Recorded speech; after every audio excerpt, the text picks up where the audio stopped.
God's people, the Israelites, were slaves in Egypt, and God called Moses to rescue them. Moses and his brother Aaron went to Pharaoh, the king of Egypt, and told him, "This is what the Lord, the God of Israel, says, let my people go." But Pharaoh said, "Who is the Lord? Why should I obey him? Israel may not go."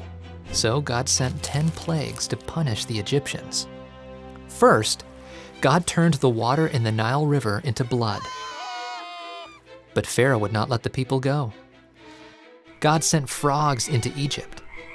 Pharaoh said, "Ask your God to take away the frogs, then I will let the people go."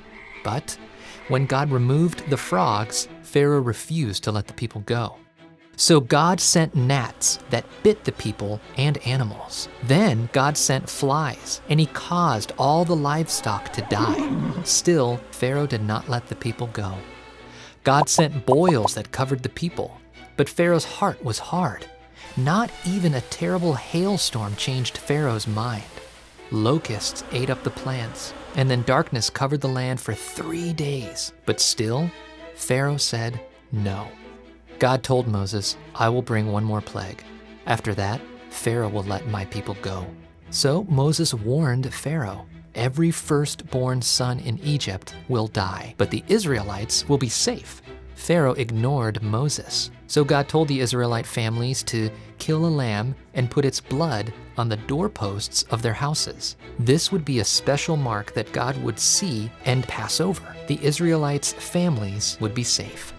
At midnight, God struck every firstborn in the land of Egypt. There was a great cry because there wasn't a house with someone dead.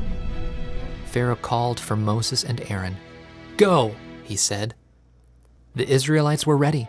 All of them, 600,000 men and their families, left Egypt quickly. They took bread and their animals. The Egyptians gave them gold, silver, and clothing. God led his people out of Egypt. He was preparing a place for them in a land called Canaan. For 430 years, the Israelites had been slaves in Egypt. They were finally free. By his grace, God spared the Israelites from judgment by requiring the blood of a lamb.